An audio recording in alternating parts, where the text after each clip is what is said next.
రోహిణికి అడ్డంగా దొరికిపోయిన విల్లా విజయ్ దగ్గర డబ్బులు తీసుకుంటూ బాలుకి అడ్డంగా దొరికిపోయిన రోహిణి. అసలు ఇదంతా ఎలా జరగబోతుందో తెలుసుకోవాలనుకుంటే ఇప్పుడే మన ఛానల్ని సబ్స్క్రైబ్ చేసుకొని పక్కనే ఉన్న బెల్ ఐకాన్ని క్లిక్ చేయండి. బెల్ ఐకాన్ క్లిక్ చేసిన తర్వాత ఆల్ పై క్లిక్ చేసుకుంటే మన ఛానల్లో పెట్టిన వీడియోస్ అన్నీ మీకు నోటిఫికేషన్ ద్వారా వస్తాయి. చింతామణి వేసిన ప్లాన్ అంతా ఫ్లాప్ అయిందని చెప్పేసి ప్రభావతి చేతులు నలుపుకుంటూ తన రూమ్లో ఈ బాలుగాడి వల్లే ప్రతిదీ ఏదో ఒకటి జరుగుతూ ఉంటుంది. ఆ మీనాని నా కాళ్ళ దగ్గరికి లాక్కుందామని ఎంత ప్రయత్నించినా సరే ఈ బాలుగాడు అస్సలు ఆ పని చేయనివ్వడు.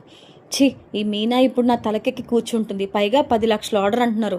చక్కగా చేతికి డబ్బులు వచ్చాయి కదా, ఇంకేంటి, దాన్ని అస్సలకే పట్టుకోలేమని చెప్పేసి అలా ఆలోచిస్తూ ఉంటుంది ప్రభావతి. అయితే తర్వాత రోహిణి తన రూమ్లో అనుకుంటూ ఉంటుంది, అవును అత్తయ్య నిన్న బిర్యానీ తెప్పించుకొని చాలా హ్యాపీగా తిన్నారు. రీజన్ ఏంటి అంటే నీకు మొత్తం అంతా ఓకే అయ్యాక అప్పుడు చెప్తాను అన్నారు. అసలు ఏమైందో తెలుసుకుందామని చెప్పేసి రోహిణి ప్రభావతి దగ్గరికి వెళ్తుంది. అత్తయ్య మీరు నిన్న బిర్యానీ తింటూ చాలా హ్యాపీగా జాలీగా ఉన్నారు కదా, కారణం ఏంటో తర్వాత చెప్తా అన్నారు కదా, అసలు ఇంకా నాకేం చెప్పలేదేంటి, ఏమైంది, మీ ప్లాన్ సక్సెసా ఫ్లాపా, ఏమైంది అని చెప్పేసి అంటే, ఏం చెప్పమంటావమ్మా రోహిణి, నేను ఏ ప్లాన్ వేసినా, అలాగే నాకు తెలిసిన వాళ్ళు ఏ ప్లాన్ వేసినా అది బాలుగాడు ఎప్పుడు తిప్పుకొడుతూనే ఉంటాడు కదా, ఏం చేస్తాను నేను అని చెప్పేసి అంటుంది ప్రభావతి. అదేంటి అత్తయ్య మీ ప్లాన్ అంతా ఫ్లాప్ ఎందుకు అవుతుంది, అసలు ఏం జరిగింది అంటే, నీకు చెప్తాను ఎవరికి చెప్పకు సరేనా అని చెప్పేసి అంటుంది. నేనేం చెప్పను అత్తయ్య, చెప్పండి అనగానే, ఉండు డోర్ వేసి వస్తానని చెప్పేసి ప్రభావతి డోర్ వేసేసి కూర్చోమంటుంది రోహిణిని. నీకేం చెప్పాలంటే ఏం చెప్పాలి, మొత్తం అంతా జరగాల్సిందంతా జరిగిపోయింది, మళ్ళీ అది నా నెత్తికెక్కి కూర్చుంటుంది అని చెప్పేసి అంటుంది. ఎవరి గురించి అత్తయ్య మీరు మాట్లాడేది, నాకేం అర్థం అవ్వట్లేదు అంటుంది రోహిణి.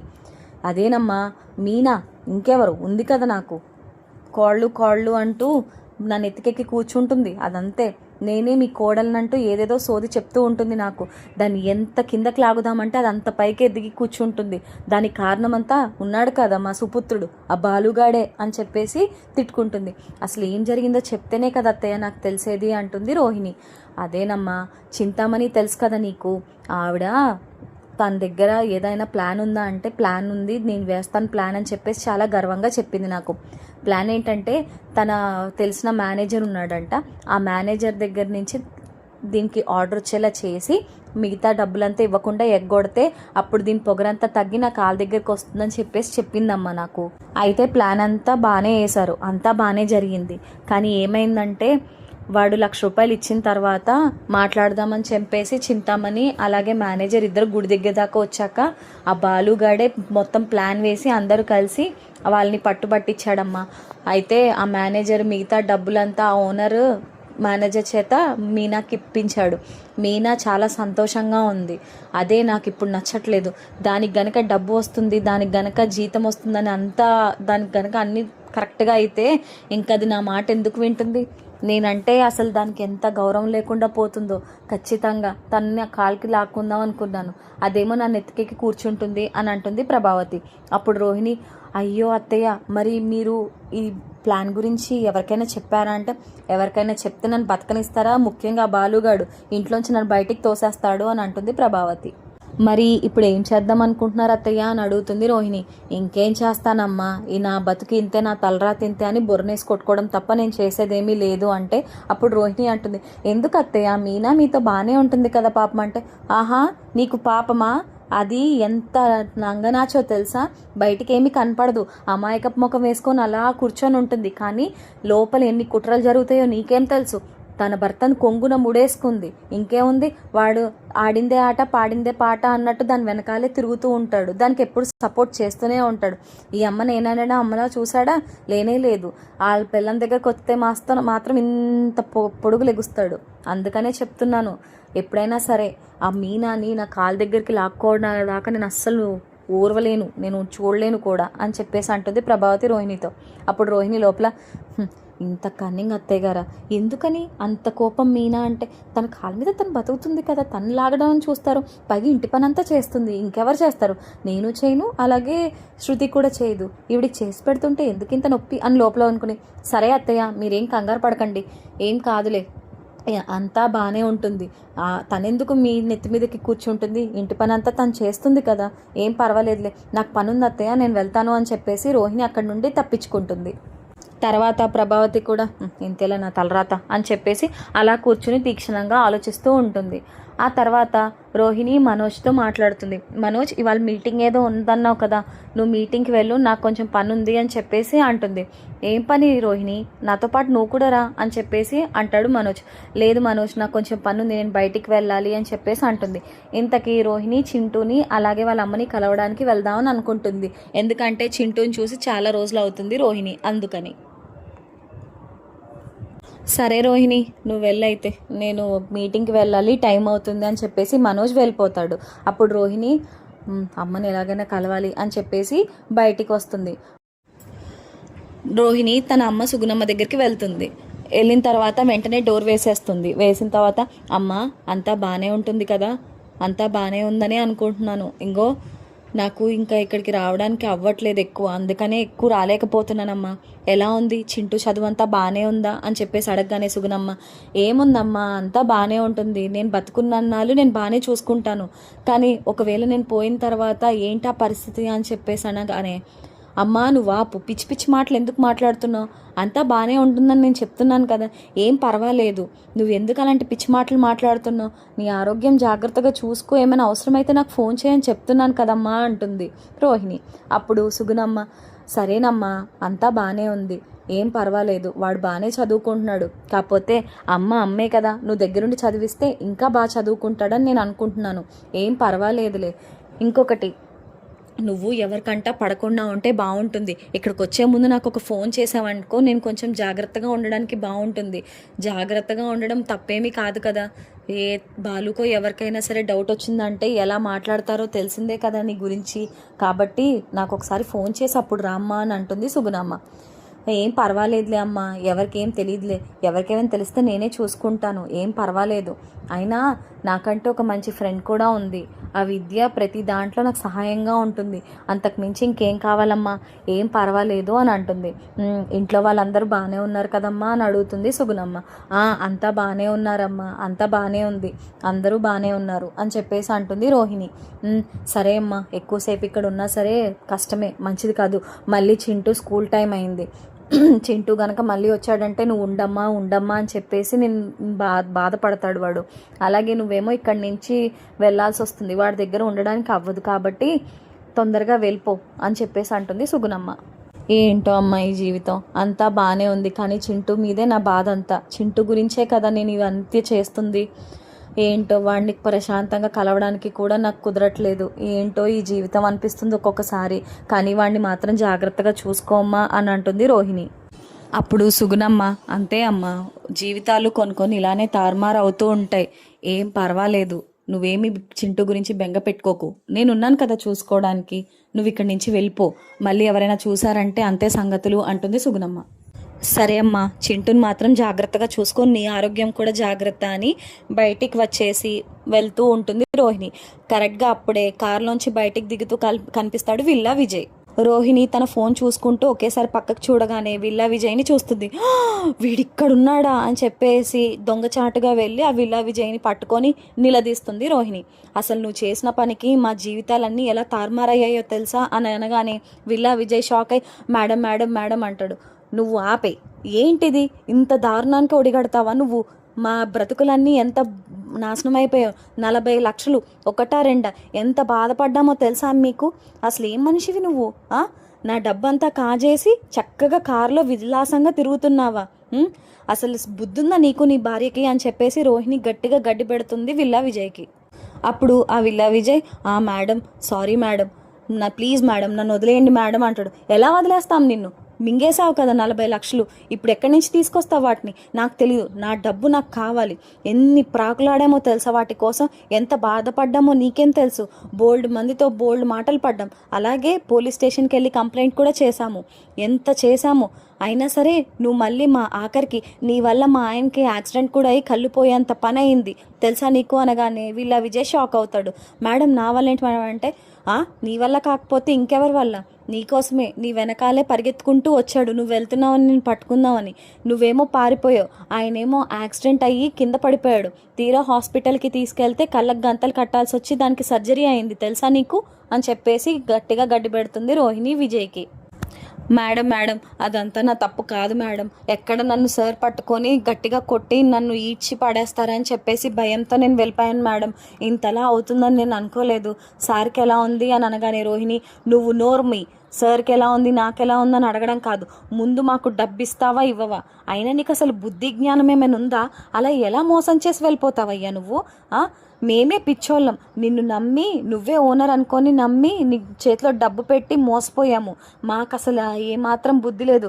చిచ్చి, ఇప్పుడు కూడా నీతో మాట్లాడుతున్నాను చూడు, పోలీస్కి అప్పచెప్పకుండా, అది నేను చేసిన తప్పు. పద పోలీస్ స్టేషన్కి పద అని బెదిరిస్తుంది రోహిణి విల్లా విజయ్ని. అప్పుడు Vijay, madam madam madam please madam, అలాంటి పని మాత్రం చేయకండి మేడం, మీకేం కావాలో చెప్పండి మేడం అని అంటాడు. ఏం కావాలా? ఇంకేం కావాలి? మా డబ్బు మాకు కావాలి, నువ్వు మాకు తిరిగి ఇచ్చేయాలి, అది కావాలి. నువ్వు గనక నాకు డబ్బు ఇవ్వకపోతే మాత్రం ఖచ్చితంగా పోలీస్ స్టేషన్కే, అది మాత్రం గుర్తుపెట్టుకో. అసలు నీలాంటి వాళ్ళు కూడా ఉంటారని నేను ఏనాడు అనుకోలేదయ్యా. ఏం మనిషివి, అంత మోసం ఎలా చేస్తావు? ఎంత నమ్మకంగా నీతో డబ్బులు కుదుర్చుకున్నాం, నీతో మాట్లాడుకున్నాం, ఆఖరికి డబ్బు ఇచ్చేటప్పుడు నీ ముఖం ఎంత వెలిగిపోయింది అది కూడా చూడలేకపోయాను, నేను తెలుసుకోలేకపోయాను, మాది బుద్ధి తక్కువ అని చెప్పేసి తనకు తానే తిట్టుకుంటుంది రోహిణి. అప్పుడు Vijay, madam madam please madam, సరే మీ డబ్బు మీకు ఇచ్చేస్తాను, నన్ను వదిలేయండి మేడం అంటాడు. నిన్ను మళ్ళీ నమ్మాలా? అస్సలు కుదరదు. నువ్వు నాకు స్పాట్లో డబ్బు తెచ్చిచ్చావా సరే సరే, లేదు అంటే మాత్రం నిన్ను అసలు వదిలే ప్రసక్తే లేదు అని చెప్పేసి అంటుంది రోహిణి. అప్పుడు విల్లా విజయ్ ఎంతో బ్రతిమాలుతాడు, ప్లీజ్ మేడం అనుకుంటూ. కానీ రోహిణి మాత్రం, నాకు మాత్రం అస్సలు కుదరదు, నువ్వు మొత్తం డబ్బు ఇప్పటికిప్పుడు కట్టావా, నీ పని నువ్వు చూసుకున్నావా, నా పని నేను చూసుకున్నా అన్నట్టు ఉండాలి, అంతే తప్ప నువ్వు ఏం మాట్లాడకుండా ఇక్కడి నుంచి సైలెంట్గా ఎస్కేప్ అవుదామని చూస్తే మాత్రం మా ఆయనలా నేను అస్సలు ఊరుకోను అని చెప్పేసి అంటుంది రోహిణి. లేదు మేడం, మీ డబ్బంతా మీకు పే చేసేస్తాను, ఖచ్చితంగా పే చేస్తాను, నాకు టైం కావాలి అంటాడు. టైం లేదు ఏం లేదు, ఇన్నాళ్ళు తీసుకున్న టైం చాలు, నాకు ఇప్పటికిప్పుడు నా డబ్బు నాకు కావాలి అని చెప్పేసి రోహిణి గట్టిగా అక్కడ విజయ్ని అడుగుతూనే ఉంటుంది. అప్పుడు విజయ్ ఎవరికో ఫోన్ చేసి డబ్బులు తెప్పిస్తాడు. ఇదిగోండి మేడం, ఇంకా మీకు 10 లక్షలు బాకీ ఉంది, మిగతా డబ్బు నేను ఎలాగైనా సరే పే చేస్తాను అంటుంది. 10 లక్షలు కాదు కదా, ఒక్క రూపాయి కూడా తేడా రాకూడదు, నేను నీ మాటలు ఇంకా వినను, నమ్మను, నాకు మొత్తం 40 ఇక్కడ స్పాట్లో కావాలి అని చెప్పేసి రోహిణి గట్టిగా మాట్లాడుతూ ఉంటుంది. అప్పుడు మేడం ప్లీజ్ మేడం, పరువు తీయకండి మేడం, నేను ఎలాగైనా సరే మీ డబ్బు మిగతాది కూడా పే చేసేస్తానని మొత్తానికి ఏదో రకంగా 10 లక్షల వరకు తీసుకొస్తాడు. మొత్తం 40 లక్షలు ఒక బ్యాగ్లో సర్దించి మొత్తం అంతా ఇస్తూ ఉంటాడు. మేడం ఇదిగోండి మేడం 40 లక్షలు, ప్లీజ్ మేడం నన్ను వదిలేండి మేడం అంటే, నువ్వు మొత్తం అంతా ఇచ్చేసావని ఏంటి గ్యారంటీ అని చెప్పేసి అడుగుతుంది రోహిణి. లేదు మేడం, నేను మొత్తం అంతా లెక్కపెట్టి మొత్తం మీకు ఇచ్చేసాను, మొత్తం మీ చేతిలోనే ఉంది, నిజంగా మొత్తం 40 లక్షలు, మిమ్మల్ని మోసం చేయాలని కాదు మేడం, మొత్తం అంతా డబ్బు మీ చేతిలో పెట్టేశాను మేడం, ఆ టైంలో మాకు డబ్బులు లేక గతి లేక తీసుకోవాల్సి వచ్చింది మేడం, ఇదిగోండి మీ 40 లక్షలు అని చెప్పేసి ఇస్తుంటాడు రోహిణికి. రోహిణి ముఖంలో ఆనందం ఉంటుంది, కానీ నిజంగా వీడు 40 లక్షలు ఇచ్చాడా అని చెప్పేసి బ్యాగ్ జిప్ ఓపెన్ చేసి మొత్తం అంతా చూసుకుంటూ ఉంటుంది. కరెక్ట్గా అప్పుడే బాలు తన పని మీద అటు వెళ్తూ ఉంటాడు. బాలు రోహిణిని చూస్తాడు. ఏంటి ఈ పార్లర్ అమ్మ ఇక్కడుంది, వాడు ఎవడు? ఓ మనం అప్పుడు చూసాం కదా, వాడేనా, ఆ విజయ్ గాడేనా అని చెప్పేసి దూరం నుంచి అలా బాలు అబ్జర్వ్ చేస్తూ ఉంటాడు. అయితే రోహిణి చేతిలో బ్యాగ్ కనపడుతుంది, అలాగే తను బ్యాగ్ని చాలా సర్దుతూ ఉంటుంది, అటు ఇటు తిప్పుతూ ఉంటుంది. ఏంటి పార్లర్ అమ్మ తెగ వెతికేస్తుంది, ఆ బ్యాగ్లో ఏమైనా వజ్రాలు వైడూర్యాలు ఏమైనా ఉన్నాయా ఏంటి, అవన్నీ ఎందుకు ఉంటాయిలే, అయినా వీడితో దీనికి మాటలేంటి అని చెప్పేసి కొంచెం దగ్గరగా చూస్తాడు. అప్పుడు అందులో నోట్ల కట్టలు కనిపిస్తాయి బాలుకి. అమ్మదినమ్మ, మా నాన్న డబ్బు కాజేస్తుందా మళ్ళీ, అయినా వీడేంటి ఇక్కడ మాట్లాడుతున్నాడు, దీంతో మాట్లాడుతున్నాడు, అసలేంటో కనుక్కోవాలి అని చెప్పేసి ఇంకా దగ్గరగా వెళ్తాడు బాలు. అప్పుడు వాళ్ళ మాటలు వినబడుతూ ఉంటాయి.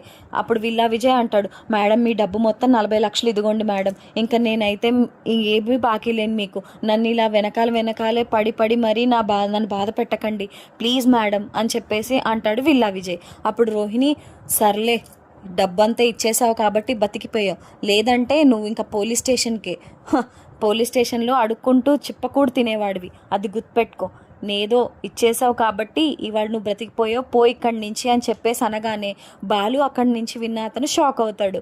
ఏంటి డబ్బు మొత్తం ఇచ్చేశాడా, మరి ఈ డబ్బులు అందాయన్న సంగతి కూడా ఎవరికి ఏమీ చెప్పలేదు, అయినా ఏం చేస్తుంది పార్లర్ అమ్మ, డబ్బు మొత్తం తెగ సర్దేస్తుంది అని చెప్పేసి దూరం నుంచి చూస్తాడు బాలు. అయితే మొత్తం అంతా సరిగ్గా ఉంది, సరిపోయింది, సర్లే నువ్వు ఇక్కడి నుంచి వెళ్ళిపో అని చెప్పేసి అంటుంది విల్లా విజయ్ని. సరే మేడం, థ్యాంక్ యూ మేడం అని చెప్పేసి విజయ్ అక్కడి నుంచి వెళ్ళిపోతాడు. అప్పుడు రోహిణి ఆ బ్యాగ్ అంతా సర్దుకుంటూ చాలా ఆనందంగా ఉంటుంది. జిప్ పెట్టేసి బయలుదేరదామని వెనక్కి తిరగగానే బాలు కనబడతాడు. రోహిణి గుండె జారిపోయినంత పని అవుతుంది. బాబోయ్, బాలు ఇదేంటి ఇక్కడ ఉన్నాడు, ఇదంతా చూసేసాడా, మేము మాట్లాడుకున్న మాటలని వినేశాడా అని అనుకుంటూ ఉంటుంది. ఏంటి పార్లర్ అమ్మా, ఏం చేస్తున్నావు ఇక్కడ? ఎవరి జీవితాలు నాశనం చేయడానికి రెడీగా ఉన్నావు? ఇప్పుడు ఏం చేయాలి? ఈ బాలు చూశాడంటే మొత్తం పెంట పెంట చేసేస్తాడు, నా పరువంతా బజార్కి ఇడ్స్తాడు అనుకోగాని, ఏం చేస్తున్నావు పార్లర్ అమ్మా ఇక్కడ అని అడుగుతాడు. ఏం లేదు బాలు, అదే ఇక్కడ పనుండి వచ్చాను అని చెప్పేసి అంటుంది రోహిణి. అవునా, మరి చేతిలో బ్యాగ్ ఏంటి అని అడుగుతాడు బాలు. బ్యాగా? అది అంటే ఎవరి కొంప కొల్లేరు చేయడానికి వీధులంపడ తిరుగుతున్నావు అని అడుగుతాడు బాలు. అదేంటి బాలు అలా మాట్లాడుతున్నావు అంటుంది రోహిణి. ఇంకెలా మాట్లాడాలి, నువ్వు ఆ విజయగాడు ఇద్దరు మాట్లాడుకున్న మాటలు నేను పూర్తిగా స్పష్టంగా విన్నాను, కళ్ళకు కట్టినట్టు కూడా చూశాను అని చెప్పేసి అంటాడు బాలు. అప్పుడు రోహిణి గుండె పట్టుకుంటుంది. అసలు నీకంటూ ఏమైనా వాల్యూస్ ఉన్నాయా, బుద్ధి జ్ఞానం ఏమైనా ఉందా? నా మీనా ఎంతో కష్టపడుతుంది, తను కష్టపడి ఒక్కొక్క రూపాయి సంపాదిస్తుంది, ఏనాడు ఎవరిని మోసం చేయదు, అది మా నాన్న కష్టార్జితం తెలుసా నీకు? తన జీవితం అంతా కష్టపడి సంపాదించిన డబ్బు అది. నువ్వేమో ఆ డబ్బు తీసుకుని ఏం చేద్దాం అనుకున్నావు, ఎక్కడికి తీసుకెళ్తున్నావు? అసలు వాడొచ్చి ఇచ్చిన డబ్బు విషయం కూడా ఎవరికి చెప్పడం మానేసి సైలెంట్గా బ్యాగ్లో డబ్బులు సర్దేసుకొని వెళ్ళిపోతున్నావు. అసలు ఏమనుకుంటున్నావు పార్లర్ అమ్మ నువ్వు? మేమంత చేతకాని వాళ్ళంలా కనబడుతున్నామా? మా అమ్మేమో నీకు సపోర్టు, ఆ ప్రభావతికి ఆ మాత్రం బుద్ధి కూడా లేదు, ఎంత మంచిదానమో నువ్వు.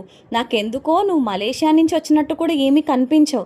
ముందు ముందు నీ గురించి తెలిసినప్పుడు అప్పుడు చెప్తాను. అయినా ఈ డబ్బు ఇప్పుడు ఎక్కడికి తీసుకెళ్తున్నావు అని అనగానే, బాలు ఇంకా ఆపుతావా ఏంటి? టైం దొరికితే చాలు నా మీద ఎగిరెగిరి పడిపోతూ ఉంటావు. ఏం చేశాను నేను? ఏమీ చేయలేదు. ఈ డబ్బు ఇప్పుడే ఇచ్చాడు ఆ విల్లా విజయ్, నాకు కనిపించాడు. నేను డిమాండ్ చేయగానే నాకు డబ్బు చేతిలో పెట్టేసి వెళ్ళిపోయాడు. నీకేం తెలుసు?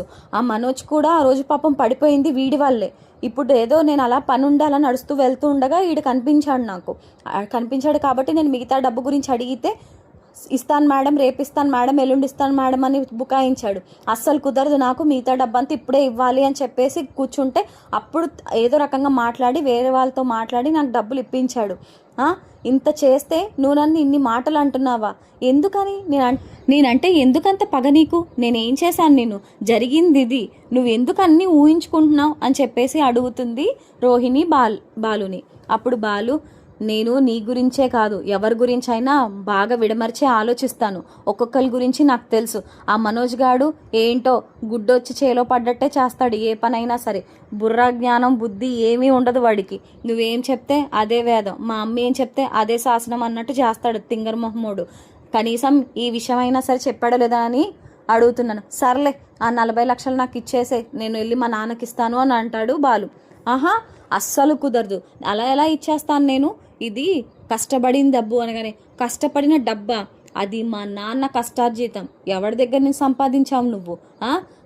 ఆ మనోజ్ గారు ఎక్కడి నుంచి తీసుకొచ్చారు తెలీదా నాకు? మా నాన్న డబ్బుని నీ కష్టార్జితం అని ఎలా చెప్తావు? ఇందుకే అనేది పార్లర్ అమ్మా, ఎవరి కొంపని కూల్చడానికి వెళ్తున్నావు నువ్వు అని. నువ్వు నా దగ్గర చాలా నిజాలు దాచావని అనిపిస్తుంది. ఉండు, ముందు చెప్తాను నీ పని. నువ్వేం చేసావో, ఎటువైపు వెళ్తున్నావో, అసలు నువ్వు ఎక్కడి నుంచి వచ్చావో అన్నీ తెలుసుకుంటాను. ఆ రోజున నేను మాట్లాడతాను అంటాడు బాలు. అప్పుడు రోహిణి, నీ ఎంక్వైరీలు ఆపు బాలు, నేను ఎక్కడి నుంచి వచ్చాను ఏంటనేది నీకు అనవసరం. నీకు అదంతా అనవసరమైన పని. నువ్వు ఎందుకని నా గురించి పదే ఇంత నెగిటివ్గా ఆలోచిస్తావు? ఈ డబ్బు నేను మావయ్య గారికే ఇస్తాను, నేనే ఇస్తాను, నా చేతులతో ఇస్తాను. నువ్వేమీ నా వెనకాల రావాల్సిన అవసరం ఏమీ లేదు అని చెప్పేసి అంటుంది రోహిణి.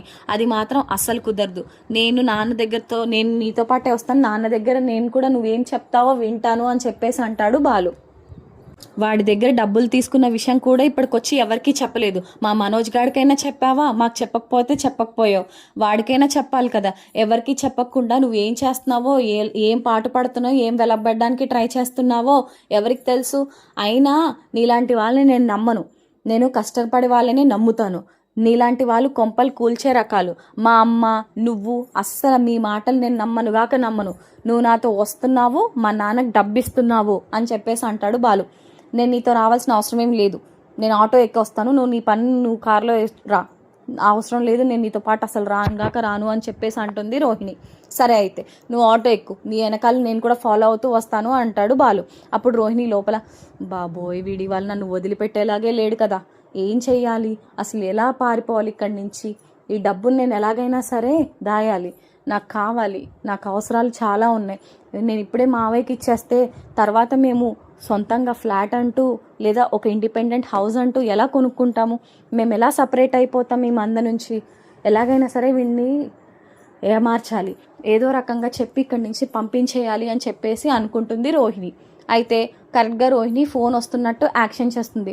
ఫోన్ వస్తున్నట్టు యాక్షన్ చేసి నిజమా అంటూ షాక్ అవుతుంది. ఏమైంది పార్లర్ అమ్మ, ఇప్పుడేం నాటకాలు ఆడుతున్నావు నువ్వు అని చెప్పేసి అంటుంది. ఏం లేదు బాలు, మీనాకేదో అయ్యిందంట అనగానే, ఆ పేరు వినగానే మీనా ఏమైంది అనగానే, ఏమో బాలు తెలీదు, ఇంటికి వెళ్ళాలి, ఏమైందో తెలీదు, మీనా పలానా చోటు ఉందంట అని చెప్పేసి అంటుంది. అవునా అని చెప్పేసి కంగారుగా బాలు కారులో వెళ్ళిపోతాడు. అప్పుడు రోహిణి, మీతో ఎలా మాట్లాడాలో, మిమ్మల్ని ఎలా ఏమర్చాలో నాకు తెలియదు అనుకుంటున్నారా, రోహిణి ఇక్కడ ఎవరనుకుంటున్నారు అని చెప్పేసి అక్కడి నుంచి ఆటోలో వెళ్ళిపోతుంది. అసలు ఆ డబ్బు రోహిణి ఏం చేయబోతుంది, సత్యంకి ఇవ్వబోతుందా లేదా, అసలు ఇదంతా తెలుసుకోవాలనుకుంటే మన ఛానల్ని సబ్స్క్రైబ్ చేసుకొని పక్కనే ఉన్న బెల్ ఐకాన్ని క్లిక్ చేయండి. Thank you so much for watching.